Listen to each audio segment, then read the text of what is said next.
Folks, good afternoon. My name is Dustin Siggins with Proven Media Solutions. And today we're going to talk about the impact of advertising and the impact of earned media, where they differ, where they work together, and how they've changed with AI, LLMs, etc. We have three great people here, Nicole and Jennifer and Sarah. And if you could all introduce yourselves and a little bit about your background and where you're coming from experientially and professionally on the issue of advertising and earned media and the value thereof.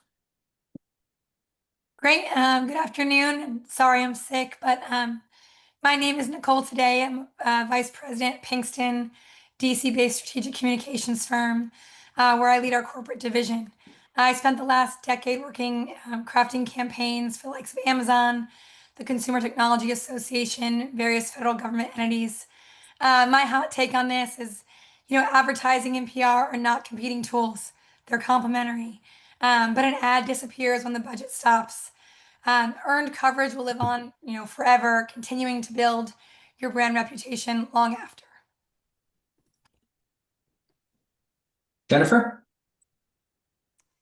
Great. Thank you, Dustin, for having me. I'm so excited to be here with such an amazing panel of very smart people in their professions. I'm Jennifer Bowcock. I am the Senior Vice President of Communications and Creative for RealPage. But most of my career has been really largely been centered around technology and bigger brands. And so sometimes those come with the fortunate benefits of having an advertising department and a PR department and a communications department. And so I've been able to kind of straddle both worlds and see both worlds. But as we think of this discussion today of, earned media versus advertising, I got to tell you, I'm probably team earned media. I definitely have a saying that I often say, which is advertising is what you pay for. Publicity is what you pray for. And, I say that with all the love of advertising and other ways to get attention. My roots are actually from Ogilvy. It was my first job out of college, but I would say that's kind of where I'm leaning for today's discussion. Awesome. Well, hey, I'm Sarah Groves. I'm principal at Sentir Consulting. We're a fractional CMO communications firm, and my background really spans both marketing and comms. So with that, I've been leading transformations for some of the world's largest companies, including AT&T, ExxonMobil, and MoneyGram. But on this topic in particular, I would say the value really of PR versus earned media and advertising isn't an either or. It really depends on what exactly you're trying to achieve, with whom, and at what stage or size of your business. There isn't a one size fits all answer. So for that, really, I'm leaning more heavily into the power of communications today because of the rise of LLMs. I think that traditional search, is projected to decline by, say, 25% in 2026, while AI systems really are citing that earned media is 90% of the time the source. That will continue to be increasingly important, and consumer trust is really built in earned. And brands really, though, gain their brand authority through that consumer trust, not in paid. So I'm a weird PR person because I was raised by a small business owner who did get media coverage sometimes in the small towns where we grew up in, but it was heavily advertising based, innkeeping, sports marketing, franchising gutter cleaning company. It just got picked up by the Cape Cod Times and a show out of Boston. But it's the $90,000 a year spent on radio ads. It's the stuff, the logo on the truck. It's the website. It's the advertising and branding more than the PR. So one of the things part of the reason I got thinking about this topic is I've been very active on LinkedIn in the last year and a half in the communication space. And a lot of PR people and people whose backgrounds started in PR will say, everyone needs PR. And I actually disagree with that. I think a lot of companies don't need PR. They need an advertising budget. They need a marketing budget that can also build their brand. It says buy our stuff, but also here's why. It's the Geico ads, for example, are advertising and branding. And so, traditionally, I do think that the advertising world does see PR as sort of this nice to have if you have the extra budget. PR people, as I think it was Nicole said, has a long tail after the budget ends. But at the same time, with PR, you need to have the PR person, but the greatest value today is driven through applying it to your marketing.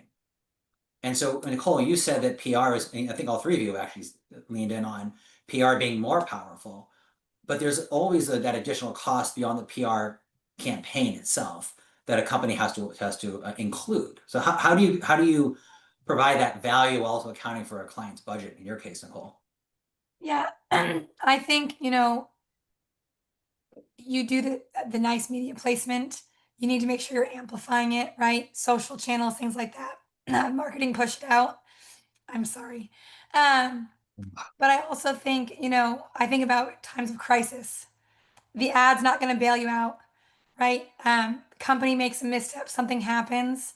If you have that long relationship with the media and you've built this organic and earned trust of your constituency, that's going to pay dividends. So I think about planning for, what could happen.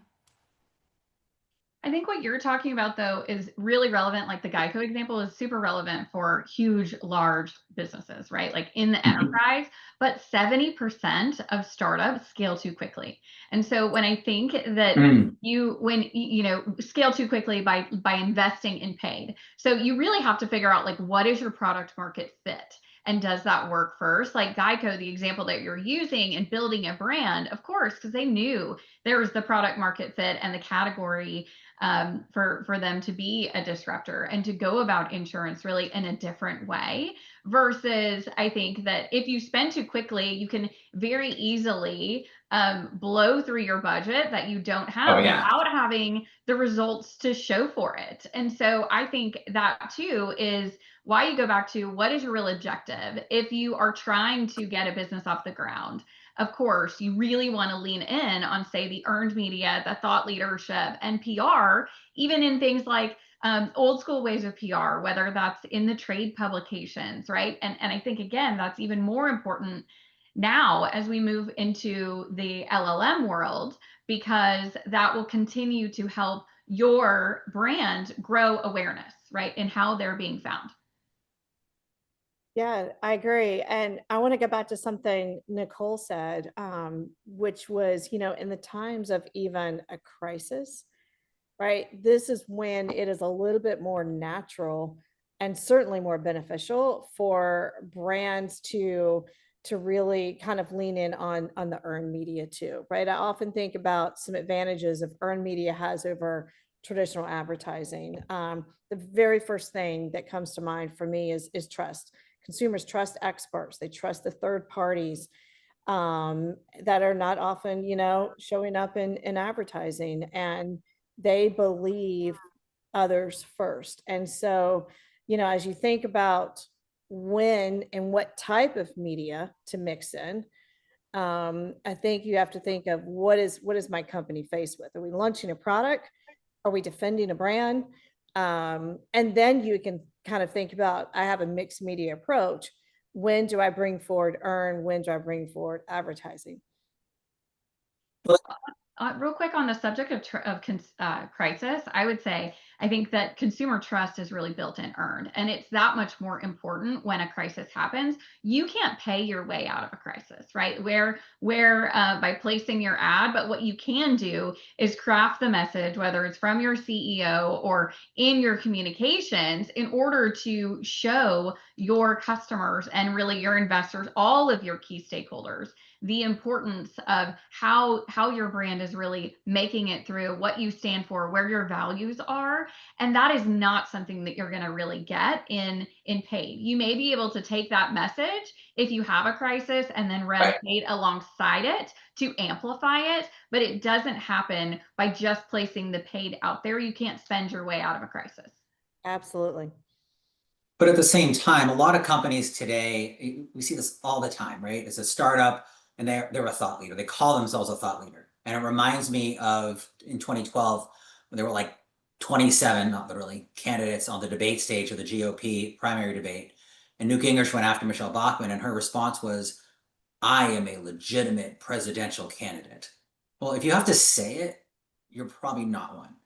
And so many people who are startups seem to watch Shark Tank too much, and they think, well, if I go out there and say things, then I'm a thought leader and I'm doing PR and I'm getting coverage.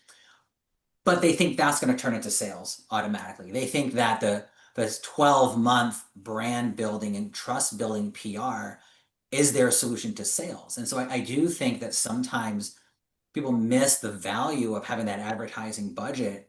That you're right, though, Sarah. It does have to grow as you grow your team, as you refine your target audience, as you refine your product or your service. I can't talk today. Not good branding. So I do think that, again, I want to make sure that we're differentiating between companies where, if you've been a Sarah and you've been at AT&T and you launch a consultancy, yes, thought leadership absolutely more than an ad because of your background, because you have that credibility. But so many people seem to think that they can get PR without sales, without proven product differentiation, etc. So how do you see that happening in a world where thought leadership is such a popular, oversaturated part of the branding market? At least in my opinion, it's an oversaturated part of the market. Well, I'll chime in first. I think that consumer trust does directly correlate to business performance. And I think being able to understand, though, what those core KPIs are of where you really need to move the needle is what's critical to any business, right? So that could be everything from the business outcomes of what actually are key performance drivers, meaning could be your net promoter score. It could be is someone willing to invest? I've used in my past a tool that actually really helped identify some of those business outcomes and then to be able to back into them. It's called RepTrack. And I found a ton of value in being able to understand, the willingness to recommend. They have 7 different outcomes that they measure. And I think that as a result of that, that is actually what's critically important is, can you understand those? And then where are the levers that you have to pull? Is that your earned is having a bigger impact on your reputation? Or does your paid have an impact on your reputation? And in brands that I've also worked for in the past, I've seen that earned could have next to 0 to no impact on reputation, but paid actually, and where things were showing up, or owned channels actually made a huge difference in impacting consumer trust. And that's, to your point, on where thought leadership really comes into play, on having that perspective or the op-ed of what you're communicating about your business to show up in that way. Yeah, it's interesting you bring up measurement. I mean, it's certainly a key factor, and I'm sure every one of us has done a measurement deck on a weekly basis, like we already know, and we're constantly, trying to defend on what we've done and how we've done it. The other thing I would add, as we think about the right place for earned or owned or thought leadership or whatever the mix is, there's just a gazillions, I love this word, of tools to really measure everything, right? My MarTech stack is probably very similar to everyone in this meeting today, and we have 5 or 6 different tools that we use. But I think one of the things that is standing out for me these days is what is something that's a little bit harder to measure, right? How does engagement actually become sometimes the true winner? And these things are a little bit harder to engage, right? I read this story recently about the value of what they referred to as talkability, right? How does that aid in the influence of what your company is selling or what your company is doing? And the talkability is not as easy to measure, right? When a celebrity organically posts about the brand, or in my case recently, when Aunt Carol called my mother and said, I read about Jennifer's company in the Wall Street Journal, and shout out to Aunt Carol, who's almost 90, for reading the Wall Street Journal. But I think as we think about this mix of, is it time to hone in and double down on earned or owned or advertising, we also have to kind of think through, at the end of this, how do we define success and what do we want that to look like? Data drives decisions, right? And we all want to look at certain KPIs, but sometimes there are the hidden KPIs that could actually be just as impactful. I find great value in focus grouping with my clients and buyer, right? And really getting to the core of what moves them. Because I think, Jennifer and Sarah, you're right. If I'm going to buy a toy at Christmas, it's an ad.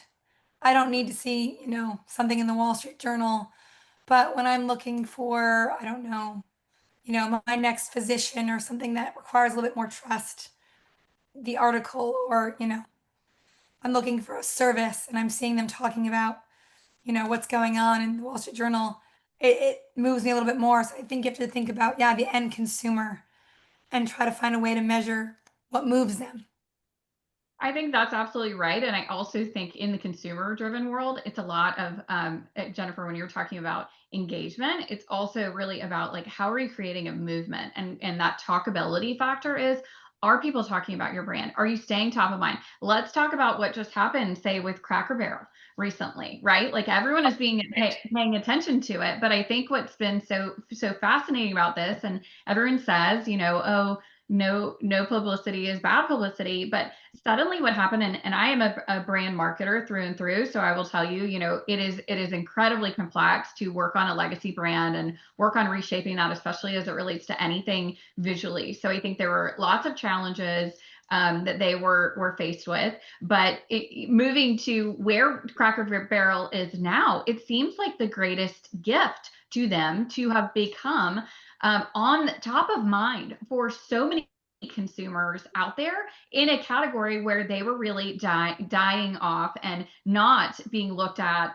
as a place where anyone was looking to go. I'll tell you just personally from driving this past weekend down to a baseball tournament that I never would have recognized and even seen the advertisement for Cracker Barrel or the sign that here was the Cracker Barrel along the side of the road, but suddenly Right. it had entered into my consideration set in some way because it was top of mind and I had just heard about it recently. And so I think those small impacts also from the consumer side make a huge difference on where where brands are showing up and are they being talked about, and how are brands really focusing on doing that through earned? Yeah. Sarah, this is such a good example. I feel like we could spend the whole hour dissecting. No, everyone's talked about Cracker Barrel. We're not doing it. No, but it is something that just is a great example of, talkability probably was a very big decision driver, right? My guess is, there were many meetings where the social team brought forth impressions, right? The digital team brought forth, the PR team brought forth, everyone brought their data into this conversation. But at the end of the day, it's those people like yourself on the interstate who's driving by and they're like, okay, how am I thinking differently about stopping there, right? And what does that look like? And it's just this kind of hidden measure meant that I think is so critical. And no one wants to have a measurement on talkability. I mean, none of us are going to crack that code necessarily, but it is one thing that I think is coming to the forefront a little bit more than it ever has. So maybe technical question here. What's the difference between talkability and say social media listening? Looking at the comments, I've had a few discussions with Blair Huddy from Hudson Davis Communications, and she's obsessed with looking at Reddit. She's obsessed with looking at social media comments below articles and things like this. How does that play into talkability? It definitely plays into it. We produce digital reports on a weekly basis, and we're looking at and we're using our social listening tools and people to bring those forward. Like, how are we trending on Reddit? How are we trending on, you name, Blue Sky and X, and you name the outlet. But I think what is getting harder to find is the throughput to talkability. And so I kind of feel like they're very similar, or as I like to say, the first cousin to each other for sure. Well, I would say too, it's really social listening is in using Jennifer's term, the basis of understanding talkability, right? Like that is the core. How are you understanding the sentiment? But I think the context in what's being measured actually plays a huge role. It's not just sentiment, is it positive or negative? Because there's a lot that can still be misconstrued in social media tools, right? Of understanding what the real value is. But I think being able to understand also like the connection that people have to the brand and the progress of where the brand may be going as almost like a predictive indicator as well are incredibly important in understanding how are you creating, I like to say, like a movement or the groundswell of conversation, which is, I would say what Jennifer's really saying is the same as talkability. And I think how you do that is by measuring where you're showing up, in what context, and what your customers really are looking for, and how you'll get to continue to engage them in that space. And I also think too, for a lot of small businesses, you may not have access to these tools or even know what they are, but you can still observe trends.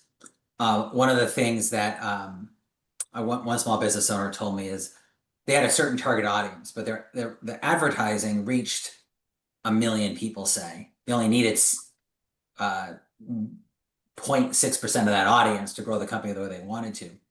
But it was the non-target audience that was going over to the truck at the gas station and saying, we've heard the ads, let's get a photo. Or you meet someone at the restaurant and they say, you have that baseball cap on. Oh my gosh, you guys are great. My neighbor talked about you. That's, I think, more of another organic way of having social listening. And it's an indicator, just like the NCAA is no longer just a basketball thing. When there's whole media markets that are not in sports are talking about people shutting down the office for the day, that's, I think, more of a macro sense of social listening and that talkability. So let's talk about, on our prep call earlier today, we were discussing the impact of LLMs and how that's changing how everyone's doing business. And of course, everyone in PR is celebrating and doing backflips, or at least trying to do backflips, on the idea that the media world, which has been dying for 20 years, may actually have some resurgence going on here, in part because, as Semaphore put it, PR is going to be even more of a best friend. So Sarah, you brought that up in our prep call. How do you see that impacting PR, and how do you see that impacting the use of advertising as a tool for mid-sized and large brands? Yeah, I think whether it's answer engine optimization or search engine optimization or generative engine optimization, I think they're all factors that have to be considered on both the earned and owned side of the business, right? Because of how quickly everyone is turning to LLMs for answers, right? And I think as it relates to advertising, I mean, when I think about what advertising is the best at, it is for speed, it is for simplicity, and it is like getting guaranteed placements. So consider that compared to what earned is really better at, which is long tail thought leadership. Earned can be frustrating as a PR person because you don't have anything that's guaranteed. You don't know. It's a lot of like, what are the relationships that you may have? What is the right time? How are you getting into the right place? What does your pitch look like, right? You don't have any guarantee of what that may look like. And so I really think that, why that's changing is because by definition, consumers of where they're going and where people are looking for answers is changing as a result of all the LLMs. And so now, because of that, because going back to the like 89% of AI answers or generative answers are cited from earned sources, the places like Reddit or the credibility that is given to news sources are extremely important in where you show up. So I do think comms really is having that kind of resurgence in this case, but that doesn't mean that it's again, going back to either or. You still have to have advertising. I think it's just not, you're not right now, at least with the LLMs, you're not able to currently pay to say, how do I exactly show up? Now, let's think about what happened with Google years ago with search. They first had to really manage, and I think that Sundar Pichai, their CEO, has been talking about the fact they're not ready to introduce ads yet because they have to figure out the product market fit. They have to figure out, like, say, whether it's the hallucinations. There's so much that has to go into it before they can start introducing the next lever.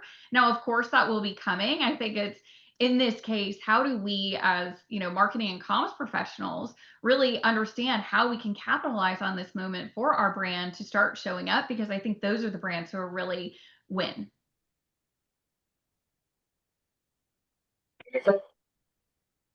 I think from a strategy standpoint too, I mean, we find ourselves asking, what are customers Googling, right? So we can try and get those messages into those authoritative content places that we hope will be cited.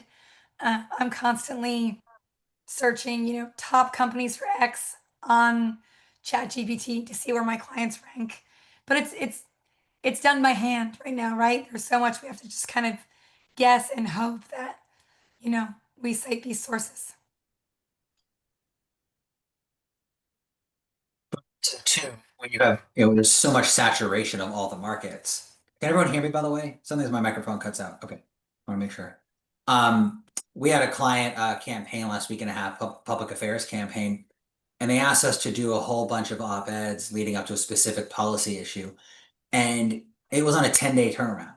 We did 5 pieces across different markets, different author, but find the author, get the pieces drafted, get them placed.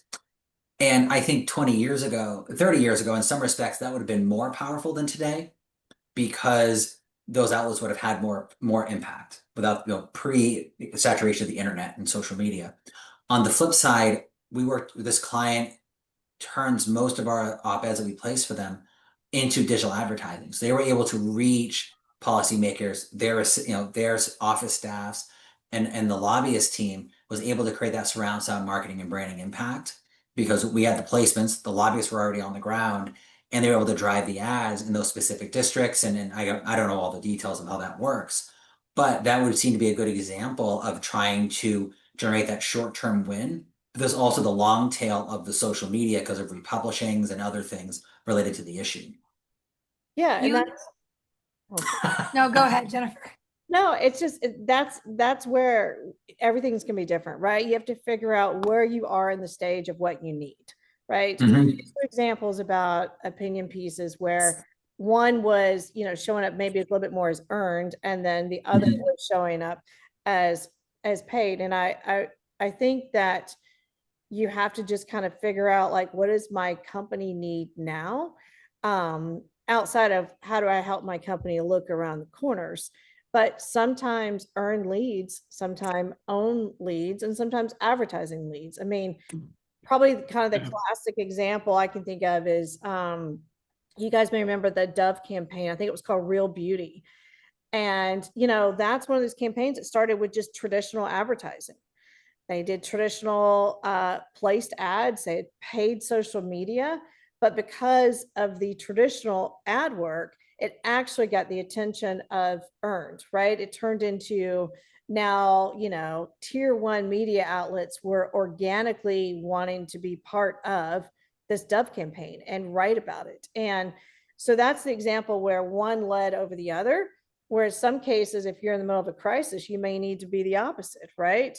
Going back to what Nicole said earlier, you may need to lead with earn and then come back to, how do you amplify earned via paid social as an example?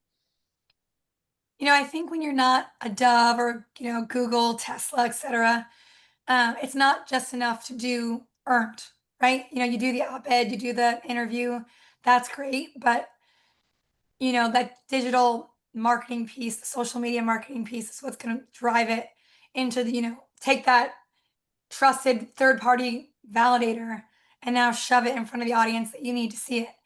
I think, if you've got a great email marketing list too, newsletters are another way, maybe a little bit cheaper to ensure the right people see what you're looking for. I think that's right on. And I also think, taking what is in earned and amplifying it via paid, that's where you can get the best bang for your buck. But also, let's talk about the fact that now this blurred line between the advertorial and the content creation, because in every place, and I've worked with a number of them, and some of the most successful pieces that we saw to convert leads for our brand were some of the thought leadership pieces that were created with whether it's, Forbes, Bloomberg, New York Times, Business Insider, all across the board, there are massive amount of publishers. And that, even by definition, it's hard to know that sponsored content as a reader. And I think that will be also increasingly important for how LLMs end up qualifying them, right? Because they're coming from the domain that is a trusted source and domain, but it does have that sponsored language in it. And I'm sure that the LLMs will be able to pick that up. But how does that play a role? Because you're trying to co-create and create the message with actually the journalists, right? Who are on not on the earned side, but on the paid side and the creative side of the house, who can tell the story in the way that the publication tells the stories, which is why they have the readers that they have, right? Is knowing that channel and being able to distribute through all of their existing social channels and email newsletter channels and everywhere across the board to drive, that amplified message for your brand. I think blurred lines is kind of the key statement you made here, right? And if I think of how this kind of even shows up on the corporate side, is who handles it, right? If you think about, is that my demand gen team that actually handles this? Is it my thought leadership team? Is it my social media team? And if it's social media, is it paid or unpaid? I mean, it's because so much of this media is crossing over.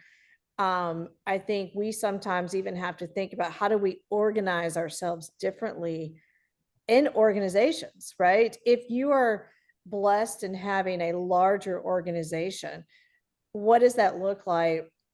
Who owns what? And really helps partner with the rest of the organization. But like, it is a big deal. Now, if you're in a smaller org, you do everything, right?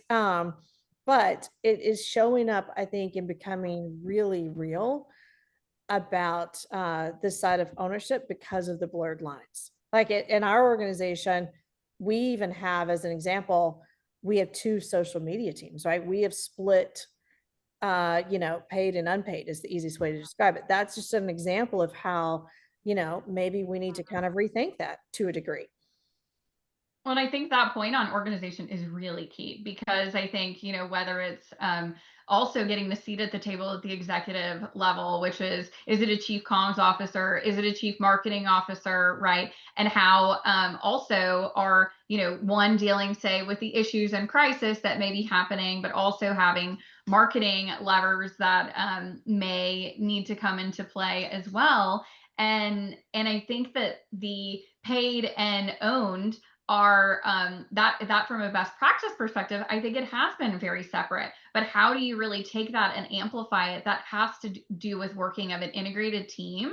And it doesn't necessarily mean you have to be under the same reporting line, but you have to really have those cross-functional centers of excellence to know how to work together and to understand, like, here's the real value of paid, when you can take earned assets and then pay to promote them so that they can get that long tail even farther than you would have just as a earned and owned piece before. Yes. Yeah. I was talking to a friend of mine recently, and, she's a recruiter for a large agency. And, one trend that they're seeing is the blending of the two, right? It used to be that she would hire for a chief communications officer or a chief marketing officer. And now it's the chief marketing communications officer, right? Because of the integration and the blending of all of these things, all these different types of media that we're all seeing. Well, and also throw in chief growth officer, right? I think that too is another Yes. the title, because it's not just marketing and comms and, like, let's factor in, or say brand marketing and comms and performance, right? Because performance is a lot of times where you may see in growth, people are just only doubling down on what is performance without the rest of the business. And I think you really have to have all three. Yes.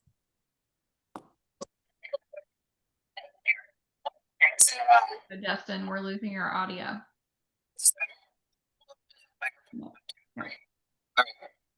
You all keep talking. Oh, there we go.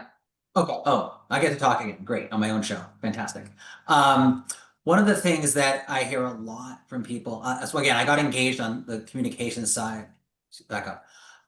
I became very active on LinkedIn about a year and a half ago. And one of the things I noticed is a lot of comms people saying the client, leadership, management, whatever, is foolish about marketing. They're foolish about communication. They don't know the value we add. And it got me thinking that if we can't communicate our value, then we're never going to add the value we think we should. So when you're talking about KPIs, Jennifer and Sarah and Nicole, you're talking about earned is more important before a crisis, during a crisis. How do you translate that to a client, to management, to leadership? Because obviously PR has traditionally been sort of softer metrics, whereas advertising as the more hard metrics you can more easily measure through KPIs. So how do you translate those, whether it's advertising, earned, or both, when you're providing those reports, when you're trying to prove the value of the campaign or ask for budget for a future campaign? I think on my side, it's really starting off with what problem we're trying to solve and then figuring out who we have to partner with, because it's not, again, in a silo. So am I partnering with sales? Am I trying to drive leads? Or do I just need greater brand awareness? Are we measuring that? But I think it's getting granular with clients because so many people are like, well, I'll know it when I see it. And there is a feel, right? But, I worked with K-12, formerly K-12, now Stride Inc. And we did a campaign for, they needed more student enrollment, right? And so we were doing, thousands of media placements a year in local markets. And then we were, tying it to what did enrollment in that school in Kansas look like, right? Did we see a bump after the local news piece went live? But you need to be working with folks throughout the company and the enterprise to get you that data, because you're not going to have access to it, in a silo. You're right, Nicole. Like we often sometimes just jump straight into the how to pull off the campaign. What does this look like? We often forget. Let's just zoom out for a minute and ask ourselves, who's the master we're serving here? What is the master goal or objective here? Because it's going to look very different for almost everything we're doing. Unless you're a company that has one particular, North Star. But even if you have one North Star, I think you have to have what are the micro goals and what are the macro goals, right? And how do you achieve those? I think, and those are like, what are your KPIs along the way? I fully believe that you need, your size of business, that you need the best in class from brand to demand, as well as owned and earned, in order to drive the most impact that you can for the business. Yeah. Yeah, I like the idea of micro and macro. Like at one point in my career, I helped a company go public. And so the North Star was obviously the public exit, right? But we had supporting variant goals and objectives to help achieve what that ultimate goal was. Well, and that goes to like the marketing goals, whether that's what's your CAC, what's your cost per acquisition, right? Like all of those micro moments that you will have to manage to with your budget, but also like from even for, an IPO, I think thinking about what your reputation is, how are you getting in front of the right stakeholders, to maximize again on the owned side and earned side so that it will shape your reputation. I think too, I kicked off a lot of this, conversation or with my point of view saying that your brand is the promise that you are making to the world, right? And then your reputation is the view of how you delivered on that promise. Are you doing what you say that you're doing and how people interpret your actions? So I think that too is incredibly important, because it is, here's what you can put out into the world, but how people may view that, and if that's authentic to what you say that you're doing, is critically important in the future of marketing and comms, measuring both. Now, one of the things that we do when we're reporting is we often have to make sure, because we're an agency, we are working with usually other agencies who represent their own clients, is we are always asking, how can we make sure we make you look good? Right? How can we get a kickoff call this week with a client it's a small marketing team inside a trucking company, a logistics company. There's a lot of challenges with this person is new to the job. They're doing a website rebrand. They're entering a whole new market. And I said, how can we make sure that you look good to the boss? And so we debated, for example, different taglines to the campaign. And we went with the CEO's tagline because if this person reports directly to below the CEO and then right to the CEO after that, and the CEO is going to make or break whether they continue to invest in 2026.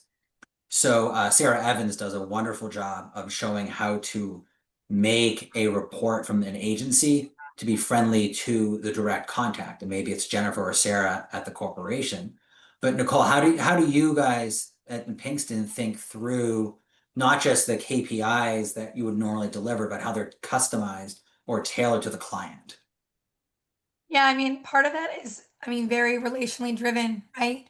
Sitting down with Mhm. people, getting to the core of, okay, so you tell me you have this problem or you need this from me, but why? Like I'm always asking, but why? And I'll do reporting 10 different ways, right? Like I think about, okay, this is going to go to the board. They need to see like return on investment or cost savings. Um, okay, what do I know about the CEO? Uh, you know, Sometimes CEOs are just driven by how much reach, what was the audience size? I think those of us in this room know, those numbers are kind of hairy. They're not always I super know. accurate. And I mean, I'm big on like, you could reach a million people. If they weren't the right people, it doesn't matter. Right. But, I think about how to serve all the audiences. I know usually my comms contact, we usually speak the same language. So, we'll define what we want success to be, but we think about the personalities and the preferences of everyone else that's gonna, sign off on this eventually. And then Sarah and Jennifer on the corporate side of it, how do you find that you have to guide agencies? How can agencies be smarter about making your job easier to prove value, ask for budget, ask for authority?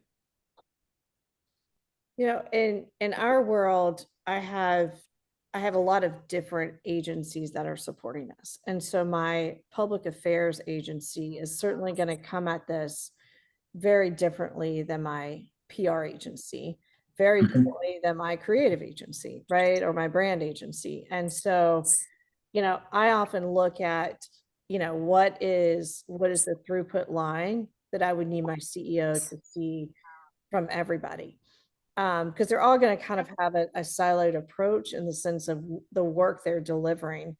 But I think at the end of the day, whoever you're speaking to, you have to remind yourself that, data drives decisions. And so you have to say, okay, what can I pull forward in this report that is going to help us drive a decision to the whatever, right? Am I now trying to prove that, PR right now is going to get us more impressions than, social will, or for example. So I would say they look and feel a little different depending on what your scope is at work. And they change every week. I think we always look at the, what are the 3 data points I need to come out of this, right? What is my executive overview that says this campaign worked, we need to do it again. This campaign didn't work, and here's what I would change differently, or I would move the campaign and shift it to another area of focus. So I think this is where earned and social really gets a bad rap, because you may have someone who goes in and here's all these impressions and here's what's happening. But at the end of the day, is it achieving your business objectives? If you are driving a lot of conversation, but your sales are not increasing, then what is the value of the money or the effort that you're putting into the social efforts that you have across the board if you're not seeing the benefit? Now, granted, you have to have enough stability in your business to say, we can take this long tail approach. It may be, Dustin, to your own personal point about posting on LinkedIn and it being a year and a half, right? I fully built personal brands and started working on executive visibility programs back when I was at AT&T, and I didn't get real clear validation for over a year that it was actually working. And I think that some of that, though, is is what's really important, because if you know, here's the objective, here's what we need to achieve, here's what we think are the mile markers that we need to hit along the way. How do we show those signs that this may be working?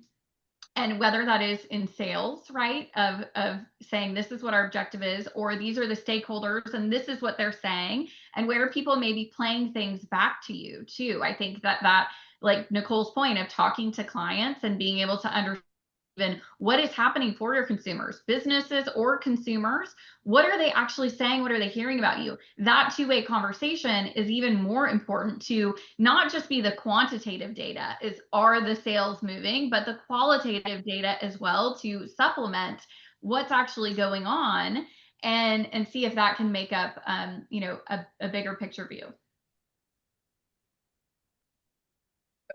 Sarah, I know you were worried about us running out of not having enough to say. We're about 47 minutes in.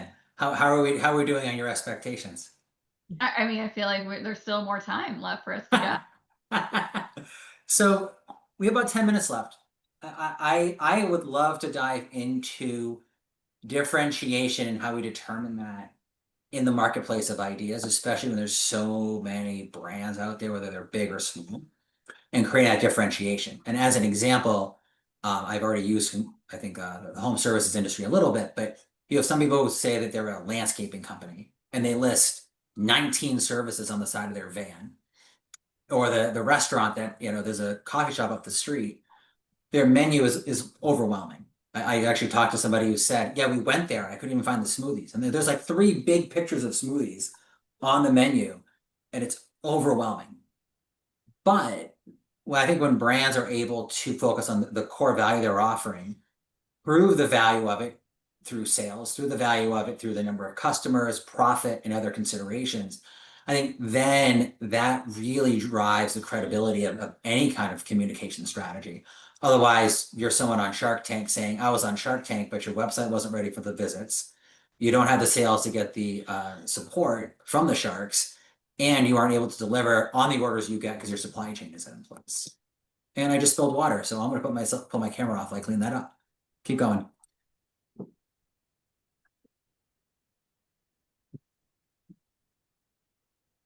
Sarah, you I literally spilled water. I have to go clean it up before it gets on all of the checks on the desk. So if you all can take over here for a minute. I just didn't hear a question in there, so what are the basic foundational, so maybe some examples from your business experience in the foundational stuff necessary to run a successful campaign? Because it can't just be words, it can't just be ads. There has to be something behind it. Differentiation, sales, technology, your customer service is better, things like that. So what I think Dustin's really talking about here is, what is the value prop? What is the value prop to your customer? What do they need to hear? And I think when it comes to what that message also looks like, it's about how do you simplify that in a way that they can consume it. I remember from a famous advertising standpoint where someone, I can't remember who it was, maybe it was Ogilvy. Jennifer, I think you had said you worked there, but they had crumpled up a whole bunch of different pieces of paper and threw all of them at someone to say, catch it. And well, you're only really catching one. And so that's the point, which is not trying to put too many messages in once in your advertising. Now, in the owned capacity, I think like on your website and kind of listing off, like, here's the van that may have, here's all these services that we may offer. Of course, at some point you have to have like, what are the things that you actually do? But I think in the advertising message in the short form, it's how do you simplify to what that core value prop is, and what your customers really need. What business problem are you solving for them? Yeah, and I think it's even harder sometimes for maybe software companies, right, that have 100 different pieces of software, right? SaaS, you see this a lot of times in SaaS. And so you have to ask yourself, like you were saying, Sarah, like, okay, what is maybe going to differentiate our company? And I may have to lead with a product to get attention of others, right? Because you can't necessarily say we've got 100 pieces, right? Or 100 different solutions, but what will necessarily capture the attention to learn a little bit more about the company through a very streamlined message. But again, like you said, it's all value prop, like, aligning and agreeing on what is our company known for? What do we want to be known for? What do we want to provide to the world? What benefits we bring? And just reminding yourself of going back to the core value prop every single time. Because otherwise campaigns just get away from you, right? You'll kind of like, oh, the bright shiny object, and you'll go focus on this, and you haven't really come back to your core. Well, I'd say even being on both sides, so the consulting side and the corporate side, I think that all really boils down to your brief, right? Which is, again, going back to, we belabor this a lot, but what is your objective? Who is your audience? How are you trying to get there? No amount of impressions or whether, how you may show up, if it's not with the right audience, it really doesn't matter, right? And I think that all goes back to understanding the foundation of what your business does want to be known for and what you need to do in order to be seen in that way by your customers and stakeholders. Yeah. I started off my career on the agency side, and we used to always ask, our clients, I'd love to get everyone's headline, right? Because the headlines will certainly drive what their intent is a lot of times. Like, what would that headline look like? And that we would find that sometimes we had 5 different headlines, right? And sometimes our role of the people in this call are to think of the 5 headlines and pare this down into one value prop for everybody. Because it's just real. It's real. It shows up at work every day for all of us, depending on who you're talking to. I think my favorite thing to do when I, engage the new client, I walk into the boardroom, I say, a year from now, when we're sitting around the table and we're reevaluating my contract, like, what does success look like? Yes, yes. And then I reverse engineer a campaign based on, those answers, right? Because I'm That's serving right. no one if I can't serve, exactly what you wanted. And that changes throughout the year. And you have to, I think, constantly be reevaluating the business goals. That's right. I think some of those discrepancies are clients who maybe don't know what they want or think that they want something, but they really need something else. And I think that also happens a lot with you in working with them to say, oh, here's, they say like, oh, I just need demand gen and I have this challenge, but realistically, they may have a strategy problem and how they're reaching the audience. And it's not just getting the message in front of the audience. It all goes back to, what's your core objective, who you're trying to move, and not just say throwing paid media dollars at something to drive demand, but understanding the bigger picture. Clients say, tell us what you want to achieve in one sentence. So what's the goal in one sentence? They'll give us 3, and I'll say, no, that was 3 sentences. One sentence. And they go, well, that's really hard. And I said, right, that's the point. One sentence. What is your goal? who is your target audience? 3 characteristics of that target audience. Like we boil it down to core basics. Mm-hmm. And that, because that's the only way to make them think through it. And then usually in that, oftentimes, not every time, but oftentimes they'll notice a flaw in their thinking or in their process or in their team. And they'll go, we need to go back to the drawing board a little bit. We'll come back to you. Or let's discuss it right now in this meeting and revise the goals we thought we had. Because we made them narrow it down to one thought, not 5, as you said, Jennifer. Yeah. And that's where the greatness comes out in messiness, right? Yes. That moment you just had where you're seeing a discrepancy or you're seeing a misalignment or you're just seeing evidence of we don't know or we thought we knew and we don't know. I mean, that messiness actually brings forward what can be really great a lot of times. So just having the ability and the gumption to go through the messiness to get on the right side of this. Well, I think the way that I've talked about that is, what's your single main idea, right? Which is, what is your single main idea, and how? And of course, marketers want to put in, especially product marketers, want to put in all of the enhancements of, well, it's fast, it does this, and you're like, no, this isn't about what the assets are. yeah, the functionality of how this works. It's really, what is that core thing that you may be solving? And in some cases, let's take it like, it might be peace of mind. And when you when you tie into that of like what that single main idea really is, and let's take, like, say it was a cybersecurity business or something, and it's peace of mind that your assets aren't going to be broken into, or if they are, that you are covered, right? Like, I think when you think about it that way, in tying in, the best ties have to do with where are you also pulling on those emotional strengths, because it's not just here's the functional widget of why things work. Going back to, I think we talked about Tesla a little earlier, even with them thinking about what they were selling, right, and why that made a big difference, or even as we think about like sustainable businesses out there, and pulling on more of the purpose-driven or social impact side of the business that really helps drive consumer awareness and choice. And yet I find it interesting you brought in the sustainability component, because that's what got a lot of companies into trouble in the last decade with different audiences, is Target being a prime example, where they were really hurt in 2016. They grew through some social impact involvement in 2020, 2021, and they just had their CEO retire or resign. So there is that fine line between your social components, not only social media here, but social impact and environmental or ESG, or if you're Chick-fil-A, maybe a different point of view, where, how do you find that balance to where are you going off a message?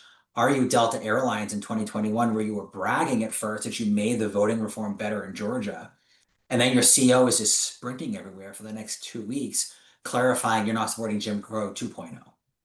And so there's that really fine line. A lot of that, though, has to do with what are you hearing from Republican government affairs team, and how are they playing a role, right? Like in understanding that landscape and the issues that may exist, so you don't have your next crisis, and you can get ahead of it and start to address it and shift your business strategies accordingly, or what you're hearing from a consumer. And I think, like in the instance of Target, they got a lot of really strong pushback. Or you think about Bud Light or some of the major controversies that have happened. And everyone always says, like, vote with your dollar, right? And so when you do have that, I think it makes a big difference in getting the feedback from all of those external listening sources. Yeah. And I think, Dustin, this is a great next topic for you to consider, right? How do you properly integrate government affairs teams into this, what we're talking about? Like, how do they become a partner more than ever?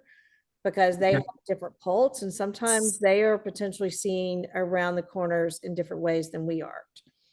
That's the next convergence of No, that's a really, really good point, especially because, like, after American Eagle went viral for reasons that they probably didn't want to, I actually put a post on LinkedIn. I was hesitant to do it because for brand protection reasons, but a week after the controversy arose, it seemed like it was the right time to say American Eagle was right to not say anything. I thought they were correct to run silent, because the controversy happened. They weren't going to slow it down. And only by responding, they were only going to create more news cycles and tick off more people, vis-a-vis Cracker Barrel, vis-a-vis Bud Light, etc. And I think that Astronomer did something really smart with that, where they were silent for 4 or 5 days, other than saying the CEO is gone. And then they brought Gwyneth Paltrow in, and they used that paid advertising in order to drive that very positive earned media. So I do think, to your point, Jennifer, a lot of times it's be quiet when there's a controversy. You don't have to be out there all the time, even if you are getting attacked. It's a matter of, to Sarah's point, is that social listening indicating that you're going to see a reduction in bottom line, a reduction in overall trust in your target audience? If you're not, again, I often advocate for being more quiet than people would otherwise expect. Well, and in the case of American Eagle, their stock has soared as a result. And so I think that's even more proof of, like, them not saying anything. They made the right choices. Golden. Yeah. So I need to jump before I have another technical issue, and I think Nicole needs to save her voice. But this was a lot of fun, especially since I hadn't met any of you until last week. And actually, Jennifer, this week, I think today was our first actual conversation. Yes. So, I love getting to know all of you. And Dustin, thank you for bringing us all together. Yeah. think it was all kind of a very fruitful debate and conversation, and on both sides of the fence, right?